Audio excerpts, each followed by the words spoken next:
Thanks, Sonic. Now then, tell me, where is the rest of my island? He ate it. The 2010s era of Sonic, known by fans as the Meta era, was embarrassingly bad to say the least. It did start off pretty strong with It started off pretty strong with Sonic Colors, being a true return to form for the series. At the time anyway. It was then immediately followed up by Sonic Generations, which is, to this day, one of the greatest Sonic games of all time. So with two critically acclaimed games in a row, it seemed like the Sonic series was finally bringing itself back up from the nasty fall it took a few years prior. Well, Sonic Team saw how great they were doing after Generations and decided to not make a good fucking video game ever again. Fantastic! After Sonic Generations, the series just went completely downhill. In fact, I'd argue that this was the true dark age of Sonic, not the mid-2000s like people say it is. In 2013, we got Sonic Lost World, which is probably my least favorite Sonic game of all time. Unfun, poorly explained gameplay, environments that look straight out of New Super Mario Bros., forgettable music, and some seriously obnoxious-ass writing. Whew, that was cool. Pun entirely intended.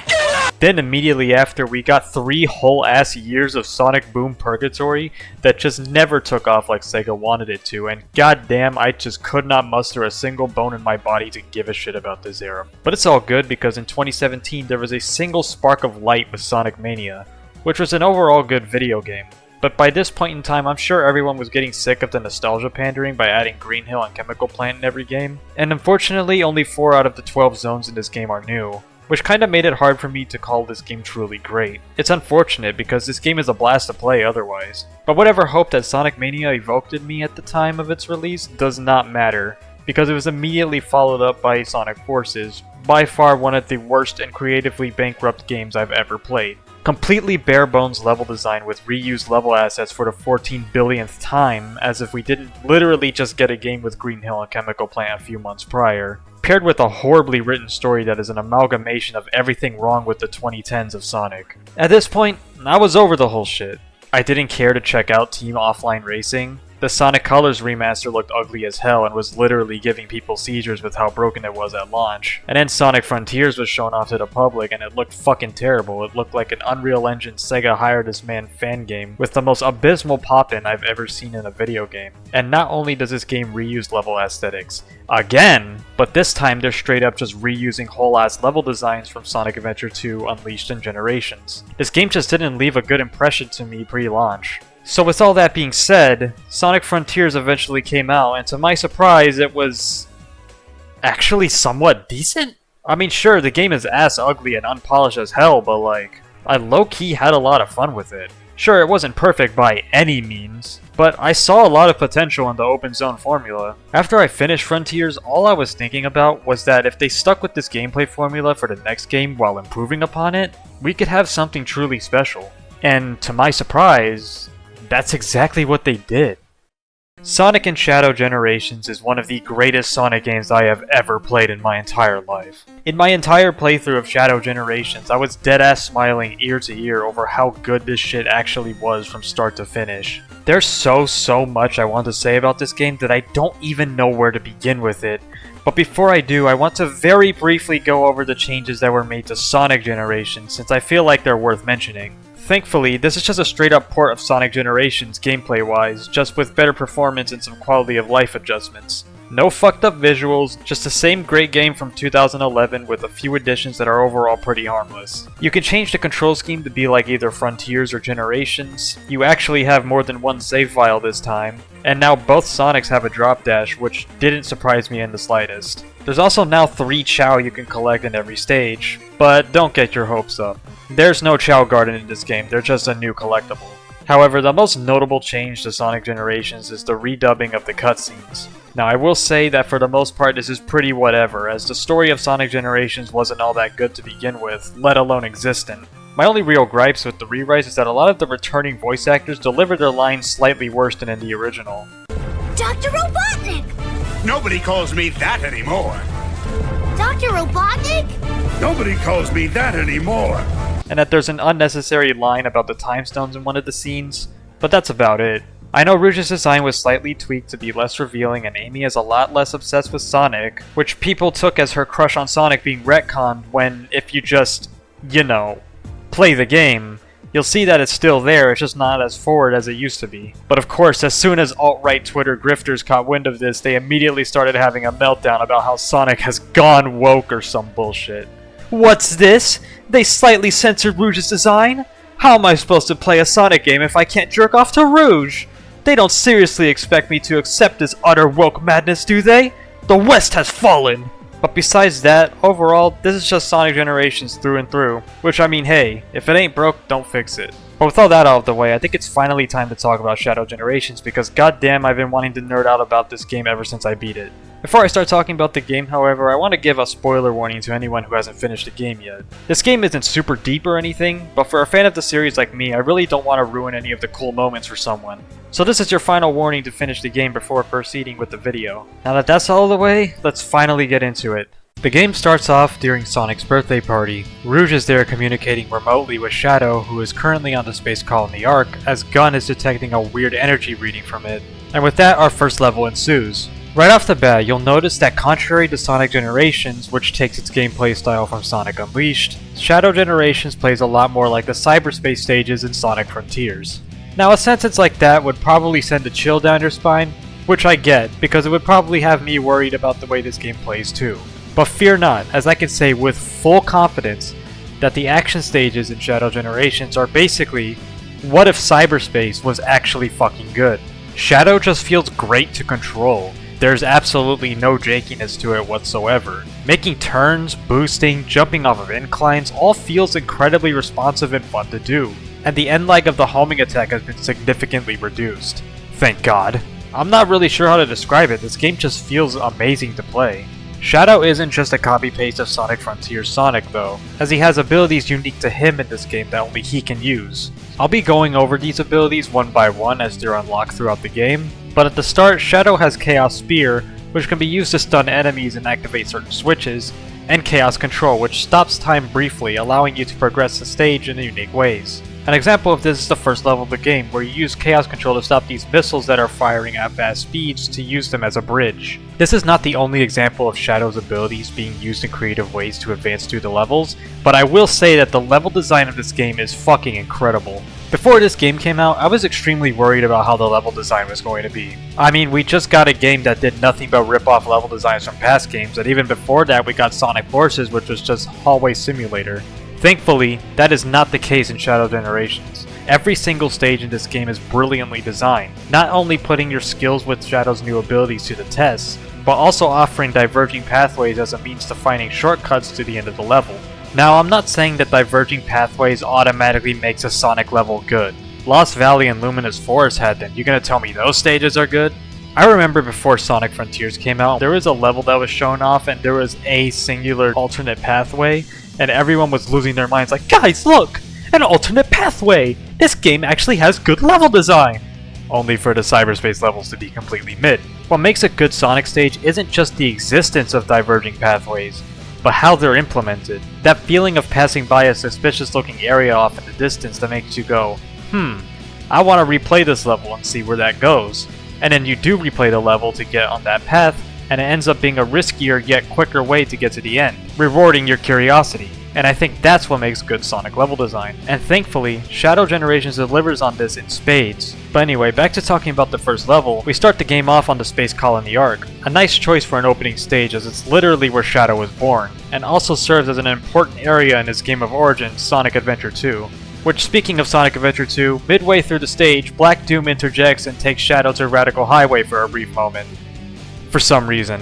It also turns out that he's the weird reading Gun was detecting on the Ark. After finishing the stage, we get a cutscene where Shadow stumbles upon the fake Chaos Emerald that Tails made to trick Eggman in Sonic Adventure 2. Then the Time Eater from Sonic Generations shows up and takes Shadow to White Space. It's here where we can play Act 2 of Space Colony Ark. Every level in this game has two acts. Act 1 is a fully 3D level, and Act 2 is a fully 2D level, with one exception I'll get to later. Despite Act 2 being completely 2D, these stages are still just as good as their Act 1 counterparts. Everything good I said about the level design of Shadow Generation still applies to the Act 2 levels, but the reason I want to mention Act 2 of Space Colony Arc in particular is because this one introduces a new power for Shadow, the Doom Wing. This ability allows you to soar through the sky at the cost of your boost gauge. This is one of my favorite Doom powers in the game, but unfortunately it's hardly used throughout the game outside of 3 levels. But at least the way it's used in each of them is masterfully designed. Anyway, I want to go over how the aforementioned Whitespace plays real quick. Whitespace in Sonic Generations is pretty much just a glorified stage select screen. Sure, you can move around and stuff, but it ultimately amounted to pretty much nothing, especially considering you can just fast travel to any level. Whitespace in Shadow Generations is much more akin to an open zone area in Sonic Frontiers. However, I think the execution is done better here. The open zones in Sonic Frontiers were really big and ugly due to it just looking like a generic Unreal Engine environment with pop-in as subtle as a brick to the face, and rails just floating in the sky for no rhyme or reason.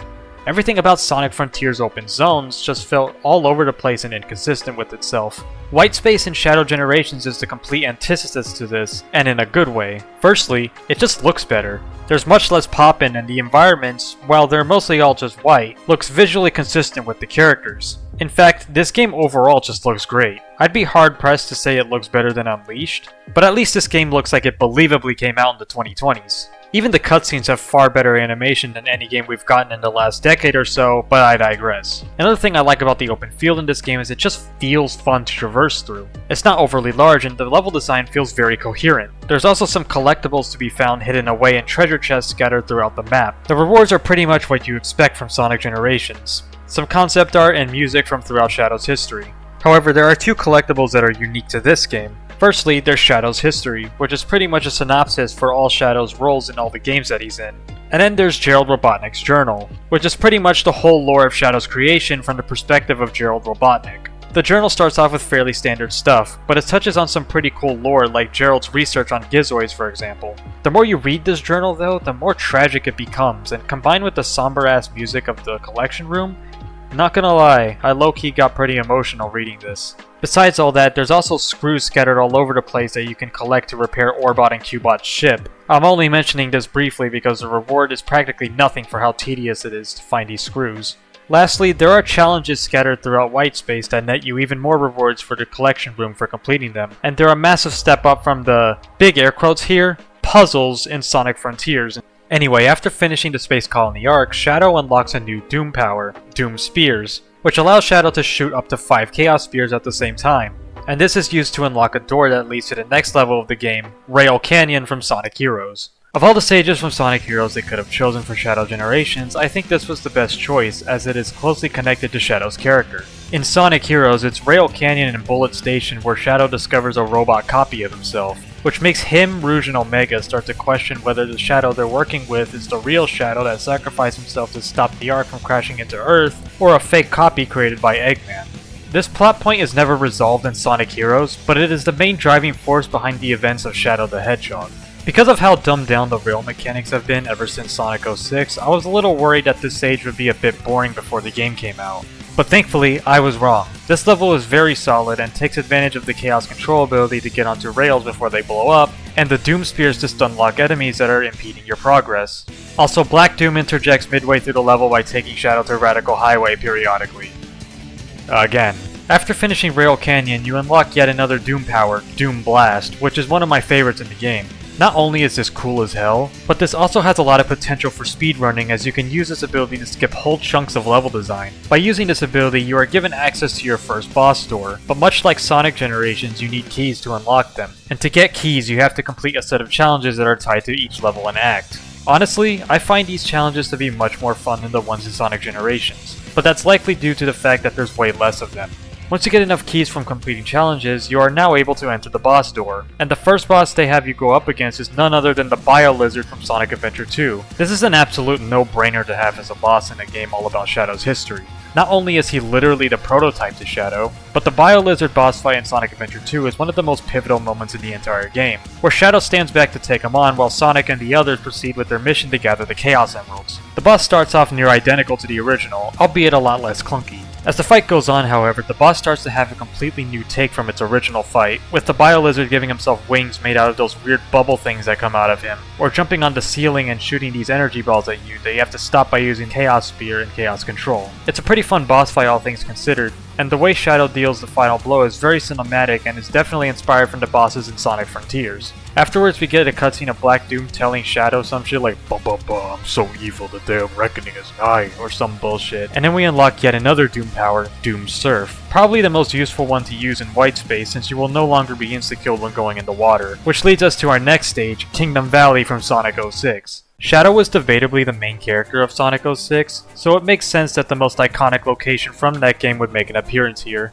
This also happens to be the location where Shadow meets Mephiles for the first time, who has a vendetta against Shadow for trapping him in the Scepter of Darkness in the past, even though Shadow was in stasis at the time, which can only mean in the future Shadow traveled back in time and did it. Look, I never said the time travel rules of Sonic 06 made sense, moving on. This has to be my favorite level of the game, as it is exactly what I'm looking for in a good Sonic level. The amount of different routes and alternate pathways you can take as a means to shortening your runtime is astounding, and the best part is they're all fun to go through, making the stage infinitely replayable. It was at this point where my opinion of this game was solidified as being one of the best Sonic games we've ever gotten. I legitimately could not stop smiling, and the next stage, Sunset Heights, was no different. Let me tell you, this stage blew my fucking mind when I first played it. Right off the bat, you can instantly see just how much better the visuals are compared to Sonic Forces. I don't even need to put them side by side to show you just how much they improved here. Not only that, but the level design was, as usual for this game, actually fucking good. It is actually wild seeing a Sonic Forces level with actual depth that doesn't end in less than a minute, as well as one of the hottest tracks in the whole game. I mean, just listen to this.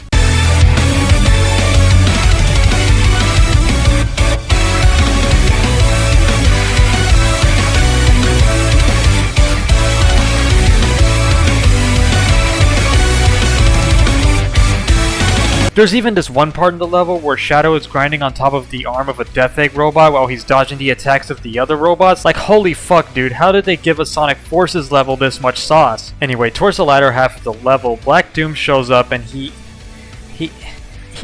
fucking takes us to Radical Highway again. Dog, what is your weird fixation with this place, my guy? As for the significance for this stage, Shadow does go through this city in the episode Shadow DLC in Sonic Forces, but the level that's specifically called Sunset Heights is where Sonic confronts a fake Shadow, only for the real Shadow to come in just in the nick of time to get rid of it. The interesting part about this stage's inclusion is the fact that in-universe, Sonic Generations takes place before Sonic Lost World and Sonic Forces, meaning the Time Eater is also pulling in levels from the future, which is pretty cool. Afterwards, we're shown a cutscene of Maria being chased by Black Doom's henchmen, and Shadow beats the fuck out of them before realizing that the ones that stand before him are his old friends Gerald and Maria Robotnik. Something I appreciate about the inclusion of these characters is that we get to see more sides with them that we don't normally get to see. We're shown that Gerald Robotnik, in contrast to Dr. Eggman, is a very calm and gentle person when he isn't, you know, a genocidal maniac. Maria, throughout her few appearances in the series, is always said to be a positive and uplifting person,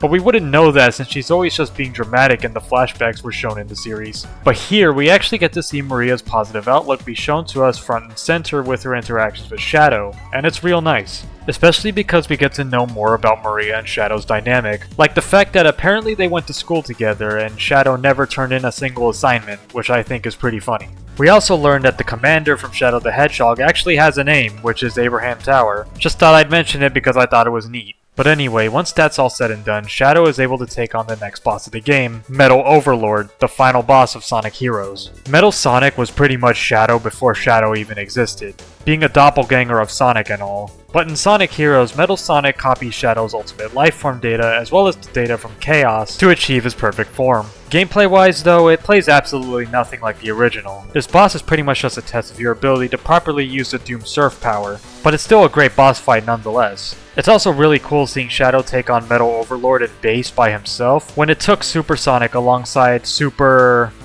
Powered Tails and Knuckles to defeat him in Sonic Heroes. This is similar to how Sonic is able to take on Chaos and Bass in Sonic Generations when he had to go Super Sonic in Sonic Adventure. It's a cool display of power progression for these characters. Afterwards, the secret to Shadow's weird-ass powers is finally explained to us. It turns out that they're directly linked to Black Doom's DNA, and as Shadow grows in power, so does Black Doom. Wanting to put a stop to this, Shadow makes his way to the next area in White Space, in which he unlocks his final Doom power, Doom Morph. Now, this power is pretty infamous amongst the player base. I've seen so many people on Twitter saying that the Doom Morph just doesn't work, or it's too hard to control. But the thing is, this isn't true at all. The problem is, the game does a piss poor job at explaining just how this power works. Once you learn how to properly use it, it actually becomes really fun just like all the other Doom powers. I'm not quite sure how to explain how it works myself, so have this diagram I found on Twitter. As for what the next level is, what do you think it will be? Will it be a level from Shadow the Hedgehog? We haven't seen one of those yet. Or how about a Sonic and the Black Knight stage? A weird pick for sure, but at least Shadow is kind of in it. But no, it's neither of those. It's Chaos Island from Sonic Frontiers. A game that Shadow isn't even in, so I can't even give a history lesson as to why this area is significant to him, because it just isn't. This is an incredibly weird pick to me, as not only does Shadow make 0 appearances in Frontiers, but also another reason that I'll get into later. But I guess if they were going to choose a stage from Sonic Frontiers, I'm glad it was Chaos Island, as it's the most visually distinct island in the game. That being said, this level is still incredibly fun to go through. Using the Doom Morph feels really good here, so I guess I can't complain too much. Not gonna lie though, it's so fucking weird to me seeing an area from Sonic Frontiers without all the pop-in. After finishing Chaos Island, Shadow and Sonic's campaigns intersect for a moment, and we get a scene where Sonic and Shadow go against each other for a Chaos Emerald. While this cutscene is visually appealing to look at, the beginning of this scene had me rolling my eyes to the back of my head, as they just directly quote lines from Sonic Adventure 2 and Sonic Heroes in a very, "Look guys, they said the thing" kind of way. But I also love the retcon of this battle, where it is shown that Shadow was not only holding back the entire time, but he also played Sonic like a damn fiddle by handing him the fake emerald from earlier. Very good use of an old plot device.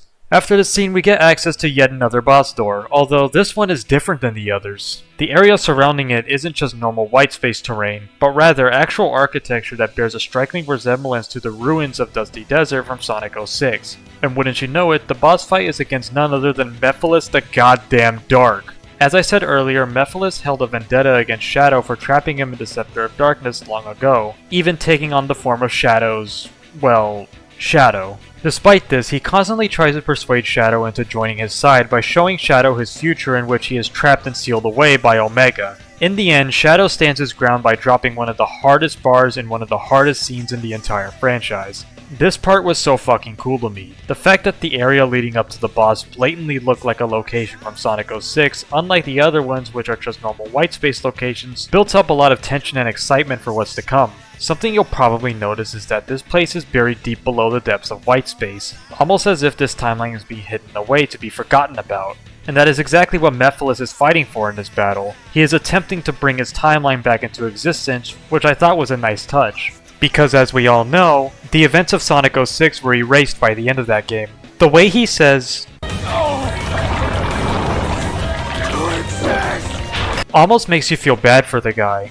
But once you remember all the horrible things that he did, you start to remember why he's in this situation in the first place. As for the fight itself, it takes advantage of both the Doom Morph and Doom Blast powers, and it was an overall fun and badass boss fight. Black Doom then appears before Shadow and tells him that he's going to beat his ass or something. Shadow is not having it and gets pissed off, but then gets calmed down by Maria, who tells him the reason she named him Shadow is because a shadow is what guides us towards the light, and she wants Shadow to be happy, not full of rage, which eventually calms Shadow down. It's here where the game gives us full access to the Doom Wing power to use not just in levels, but also white space, which is really convenient. Black Doom then turns white space into Doom space, and Shadow makes his way to pursue him, while assuring Maria that he's not fighting with rage in his heart, but the promise he made to her for everyone to have a chance to be happy, in which Shadow smiles. Not a smile of malice, not a sarcastic smirk, a genuine from-the-heart smile from Shadow, which was so nice to see. It showed that Shadow isn't this one-dimensional dickhead who hates his friends like the 2010s like to portray. He still very well has his nuance from the Adventure era and Dark Age. But at long last, we finally make it to the final level of the game, Radical Highway. Now, I have a lot of mixed opinions about this being the final level. On one hand, it feels really weird to have 2 levels from Sonic Adventure 2, yet not a single stage from Shadow the Hedgehog. It's especially weird considering they got fucking Chaos Island in this game. We're on our way to fight Black Doom. This level should have been the Black Comet or something from Shadow the Hedgehog. Not to mention, we see Radical Highway so many times throughout the game that it doesn't really feel all that special here. But on the other hand, I do also think there is merit to this being the final level. To us, the player, Radical Highway is the first time we get to play as Shadow in a game. ever. It is essentially Shadow's Green Hill Zone in a sense, which makes things kind of come full circle here. Not only that, but in the timeline, this was at the point of Shadow's life where he was most fueled by rage and revenge. While Shadow is a good guy, it's important to note that he started out as a full-on villain out to destroy the world to avenge Maria. And I feel like Black Doom is trying to reignite that feeling of hatred by showing him the point in time where he was at his most vengeful. That's all well and good, but why Radical Highway and not something from Shadow the Hedgehog, where he was also somewhat driven by rage in that game?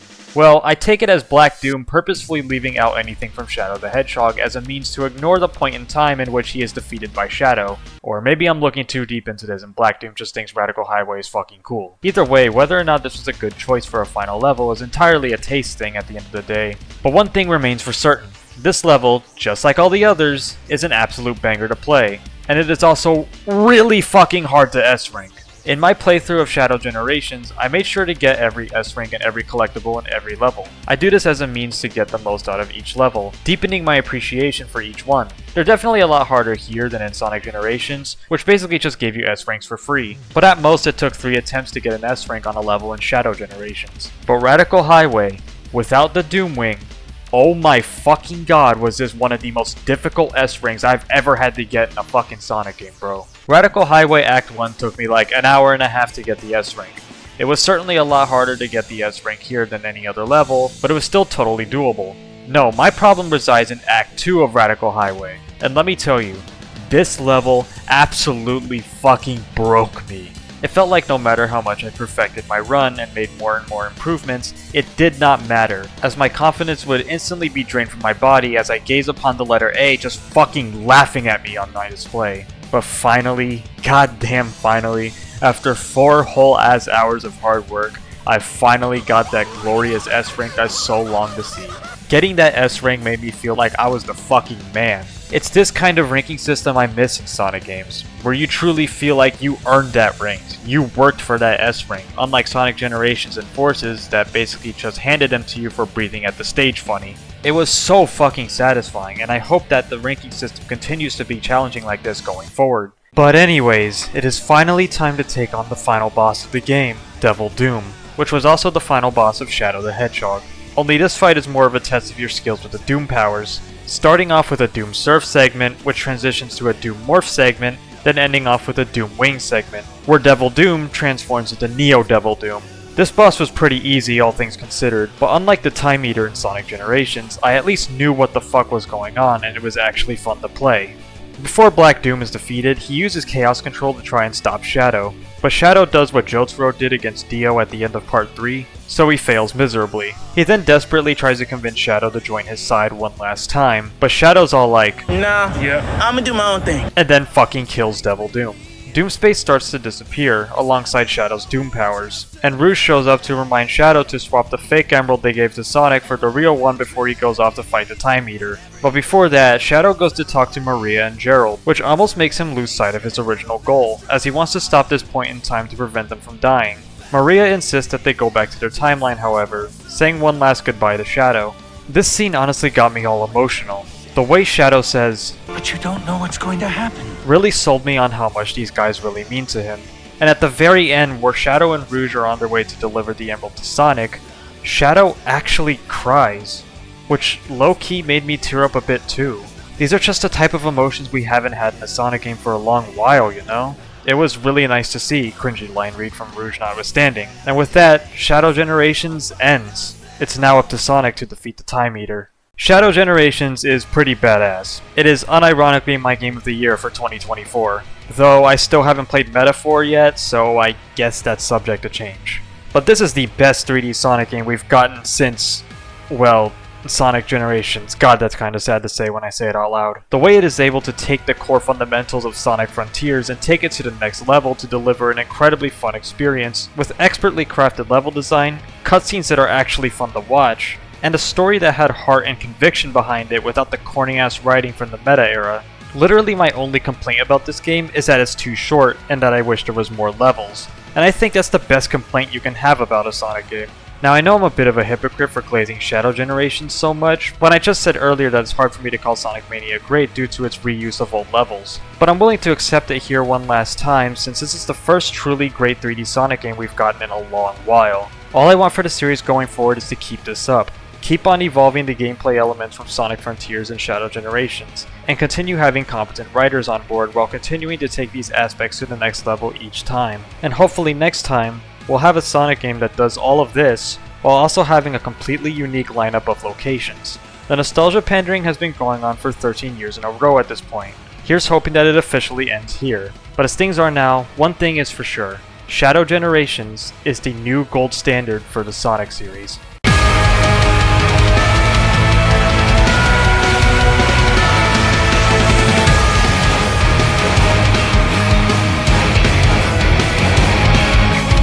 Why the fuck is Silver gripping his chili dog like that? Relax, man, nobody's gonna take it from you.